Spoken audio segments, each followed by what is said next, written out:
आज सकाळी उठले तर रुपालीचं बाळ खेळत होतं.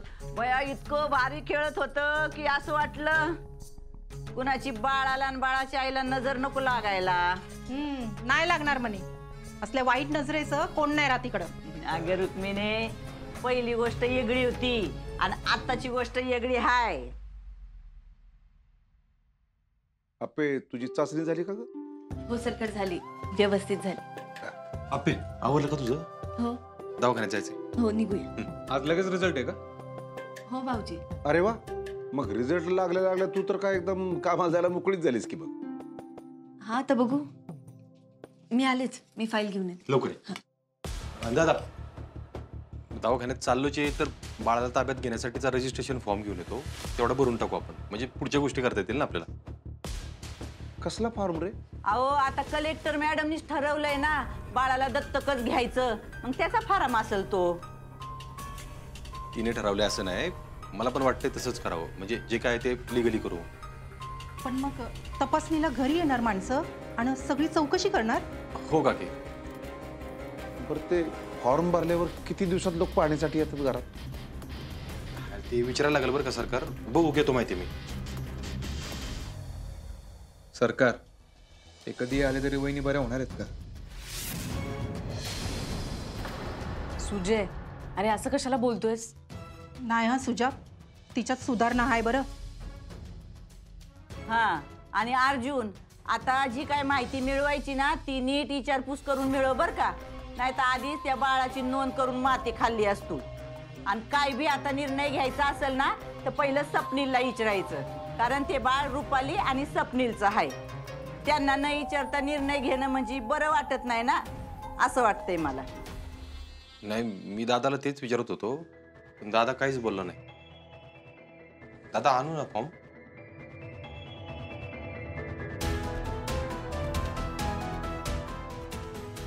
अर्जुन, फॉर्म आणायचाच असेल तर मी आणतो.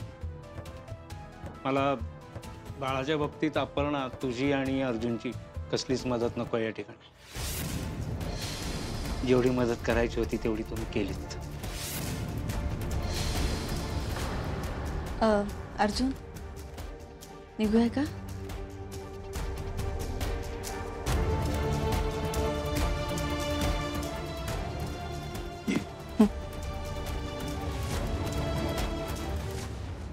स्वप्नील, बरं झालं तू ह्यांना बोलला ते. हे बघ, आता बाळ तुझं आहे का नाही, त्यामुळं बाळाच्या बद्दल काय बी विचार करायचा असला ना ते तुम्ही करायचा. हा, तुम्ही म्हणजे तू आणि रुपालीनी. हा, तुम्ही का भांडणं लावताय? स्वप्नील, अरे तुला काय झालं अचानक? तू एकदम वेगळाच वागायला लागलायस. अरे त्यांचा हेतू चांगला आहे हे कळतंय ना तुला. सरकार, मुद्दा हेतूचा नाही आहे या ठिकाणी. त्यांना त्यांचंच खरं करायचं असतं. हा, आता कसं बोललास? आणि ते बाळ आमचं आहे. आणि काही करून आम्हाला आमचं बाळ नाही गमवायचं. ठीक आहे, बघा बाबा, फक्त भांडू नका एवढंच.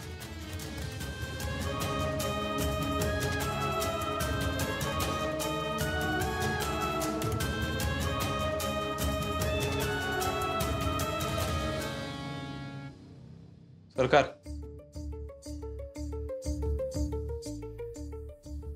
काय? मला बोलायचं आहे तुमच्याशी. मग बोल ना. चला बाहेर बोलू. पिऊ, आज तुझा पुढं.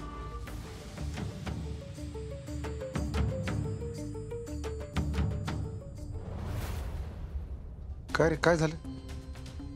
अंबीरराव कदम सरकार, आपले आजोबा कोण होते? हे विचारायला तू बाहेर बोलवलेस? सांगा तरी. पाटील होते गावचे. पाटील, त्यांचे वडील? ते बी.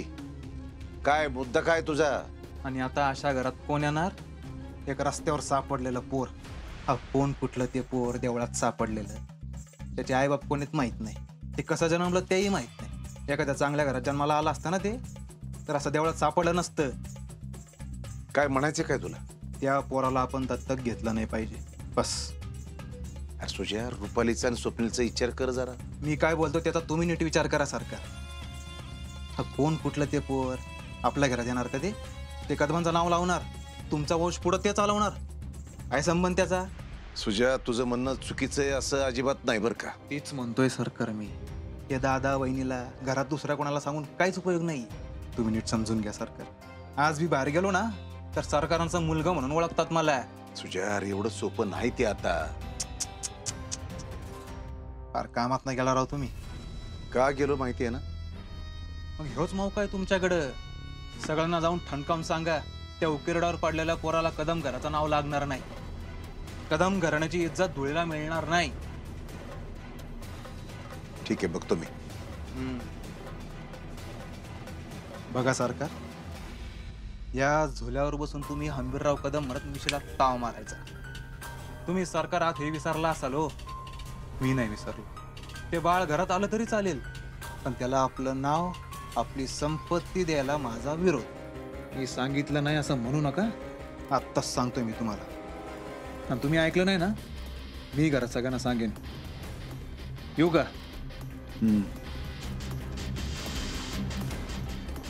विचार करत बसू नका. जाऊन विषय संपून टाका.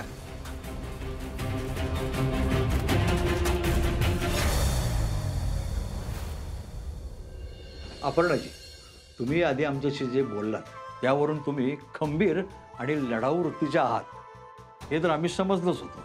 पण तुम्ही लिहिलेला पेपर वाचताना आम्हाला तुमच्यातली निरागसता आणि आतमध्ये लपलेलं हळवं मन दिसलं. हो डॉक्टर, हे खरं आहे बरं का. म्हणजे माझ्या बाबतीत पण असं होतं लय वेळा.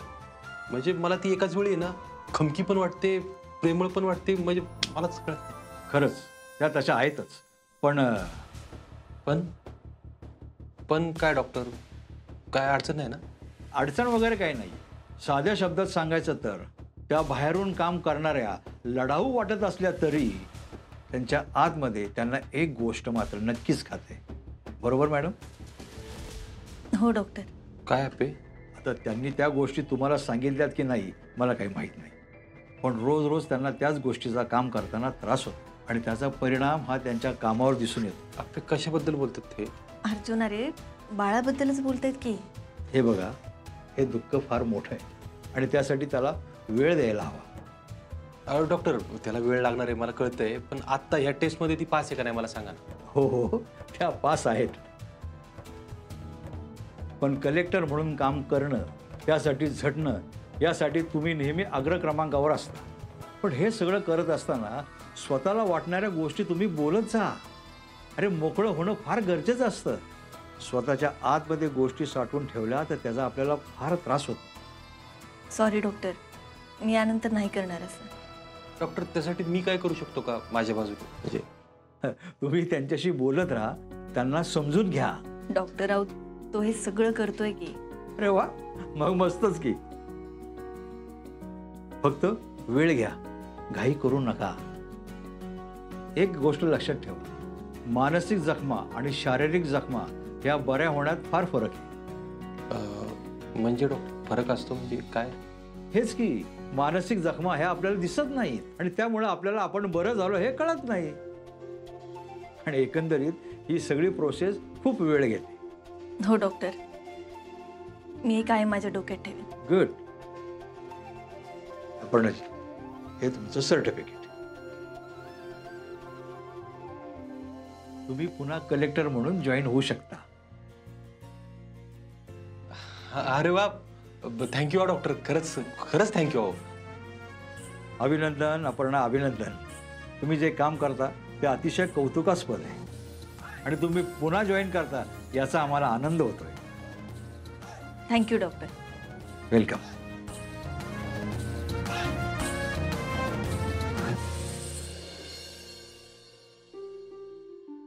स्वप्नील, जेवली बरं रुपाली? जेवली का? अरे वा वा वा वा. होय. हा ना, बाळ बी चांगलं दूध पिऊन झोपलं बघा. बरं झालं बाया. ऐकलं का स्वप्नील तू? हां. अय स्वप्नील, अरे कसला विचार करतोय का धरणं तू? हा, हे बघ, त्या आरज्याचं आणि त्या आप्पीचं अजिबात तू मनाव घेऊ नको. हा, खरं तर त्याच विचारात आहे मी. बघितलं का रुक्मिणी? अगं, ह्यांच्या आयुष्यात इतके दिवसांनी आनंदाचे दिवस आल्यात, पण त्यांना ते आनंद बी घेता येईना. काय करून ठेवलं ह्या आप्पीनं आणि आरज्यानं? बघ आता तूच. स्वप्नील, अरे तसं त्यांच्या मनात नव्हतं र. आई त्यांचा विषयच नाही आहे या ठिकाणी. सरकार, आपण फॉर्म आणायला जायचं का? अरे आणायचं म्हणजे आणलाच पाहिजे बाबा, तरच ते बाळ आपल्या घरात राहील ना.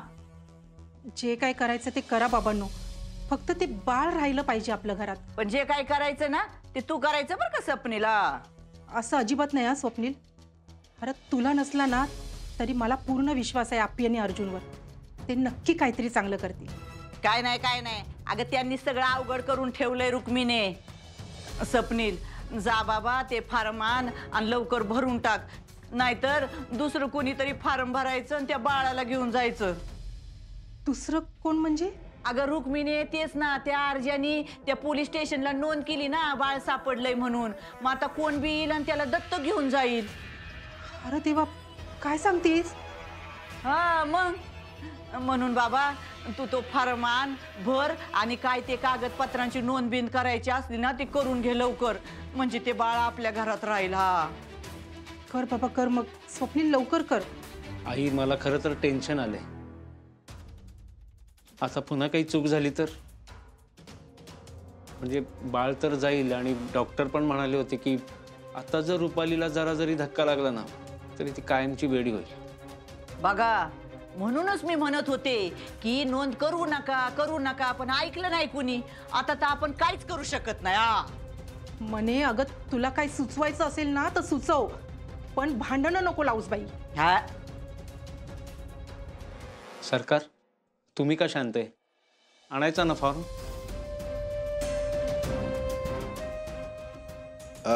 हो, तू फॉर्म तर घेऊन ये, मग बघू आपण काय करायचं ते. येतोय.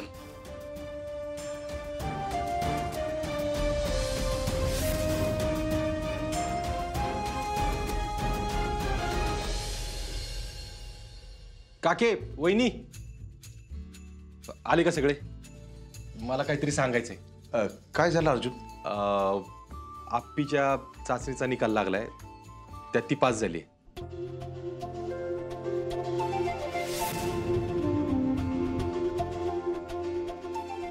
तिला आता लवकरच जॉईन करता येणार आहे ऑफिस. अरे वा वा वा वा वा वा, एकच नंबर गोष्ट झाली बघ अर्जुन. आप्पे, तू आता अगदी जोमानं काम सुरू करा. तुला येडं म्हणणारी जी आहेत ना त्यांना चांगलीच चपराक बसणार आहे बघ आता. ओ मला बोलताय ना तुम्ही? नाही कळतंय बरं का मला. हा सरकार, अहो पण दुसऱ्या हेतूने कशाला काम करायचं? हा आप्पे, तू फक्त काम करत राहा मस्तपैकी, बाकी सगळं आपोआप होईल. आप्पे नाही, आता तू लय तोऱ्यात मिरवत तुझ्या ऑफिसला जाशील हाय ना ग. हा पण आमच्या रुपालीला बरं करायचं हे विसरू नको बरं का बाया. आमच्या मावशी, रुपालीताई माझ्या कुटुंबाचा भाग आहे. नाही आता तुझं काम सुरू होणार ना, आणि मग कामाशिवाय तुला दुसरं काय सुचत नाही आणि विसरून जाशील ना, म्हणून म्हणलं आमच्या. नाही मावशी, नाही विसरणार ती. हा बया, मला तर वेगळीच भीती वाटती. अगं आप्पे, आता तू कलेक्टर झाली म्हणलं तू काय बी करू शकतीस ना. उद्या त्या रुपालीला येडी म्हणून घोषित करशील आणि बाळ बी स्वतःजवळ ठेवशील, आणि मग बाकीची सगळी लगेच म्हणतात कलेक्टर मॅडमनी बाळ घेतलं म्हणून. ओ मावशी, तुमच्या तोंडाचं काय करायचं हो? नाहीतर काय, उघडले की फुलंच बाहेर पडतात. हे बघा, काही जरी झालं तरी हे बाळ फक्त स्वप्नील आणि रुपालीकडेच राहील.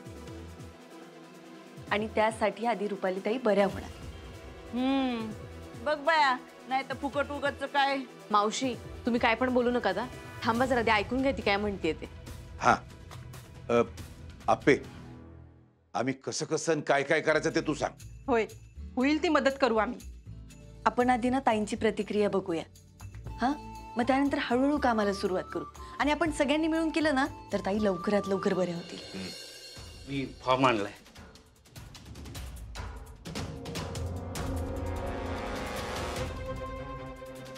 अरे दादा, एक नंबर काम केलं तू.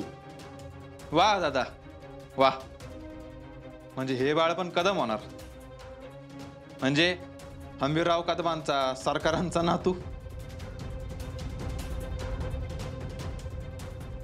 काय सरकार, होणार नाही सुजा, झालंच आहे. आई, पण रुपालीची तपासणी नीट झाली पाहिजे या ठिकाणी. कारण आपण फॉर्म भरला ना, तर आठवड्याभरातच सरकारी लोक येतात पाहणी करायला. अरे स्वप्नील, तू कशाला टेन्शन घेतो? येऊ दे की. अरे रुपालीला बरं करणार आहे आप्पी.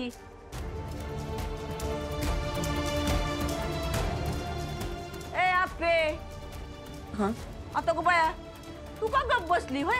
नाही एरवी तर लई भाषण ठोकत असती. हा, चुरू चुरू बोलत असती. मग आता बोल की. अगं सांग ना, त्या स्वप्नीलनी फॉर्म भरू दे का नको? दादा भर तू फॉर्म.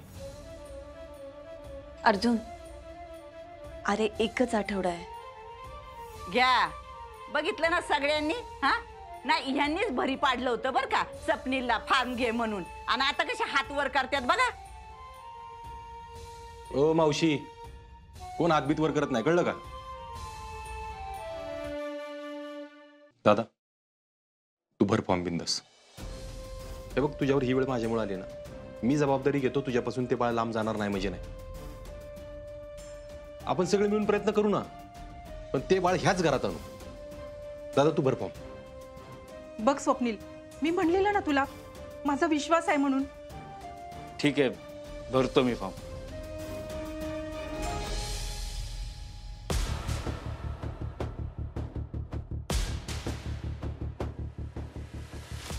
चला आता आपण जेवायला घेऊ. हा, थांबा.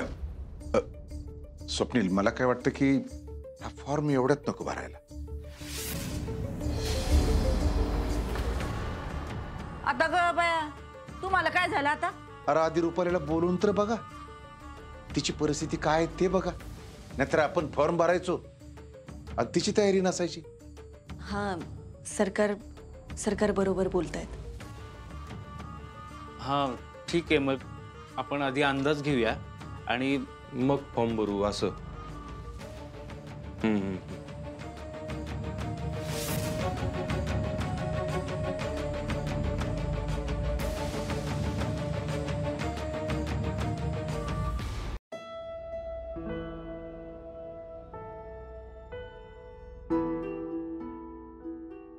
कुठं हरवलीस?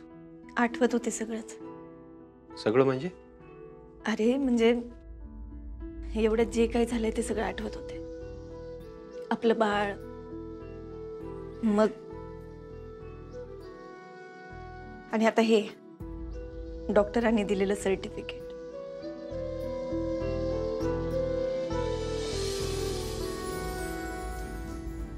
अजून काय बोलले डॉक्टर? काळजी घ्या म्हणले. एवढंच? हा,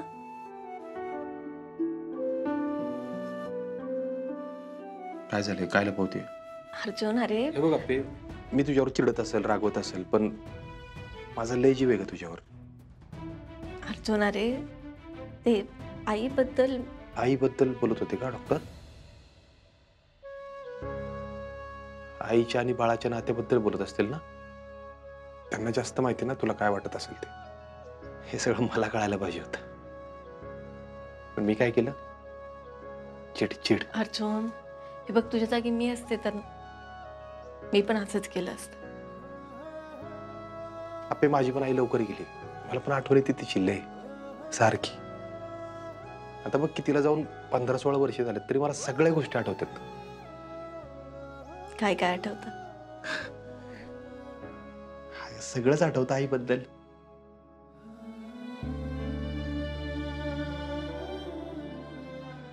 आई शेतात यायची डबा घेऊन आम्हाला. ड्रायव्हर असला ना की आपे मी कदमांना सांगायचो, कदम तुम्ही उशिरा जायचं शेतात, आणि इथं पडवीत आम्ही बॅट बॉल खेळत बसायचो. मी 3दा आऊट झालो ना की मग मी आऊट. कदम एकदा आऊट झाले की आऊट लगेच. आणि अंपायर कोण? आई. अशी हसायची ना मन भरून. आणि आईचं एक होतं आपे, आई अशी खळखळून हसली ना तिच्या डोळ्यात पाणी यायचं. हसली की पाणी.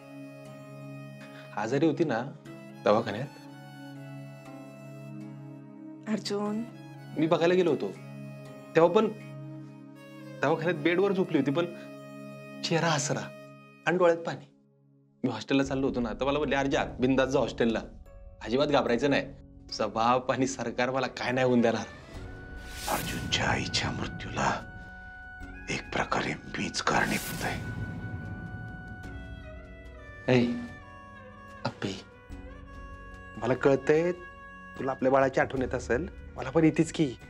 पण तूच म्हणते ना की अर्जुन आहे, म्हणते ना मी आहे तुझ्या बरोबर. तुला काय वाटलं माझ्याशी बोलायचं बिंदास, आणि असं झालं ना की बोलायचं पण बोलताय ना, दुसऱ्या मिठी मारून टाकायची. मला कशी मारायची मिठी? अशी मारायची मिठी.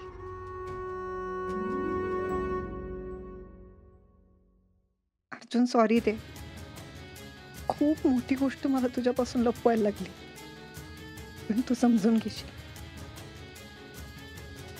मी घेईन समजू ना. हा, मी समजून घेईल, टेन्शन घेऊ नको अजिबात. हा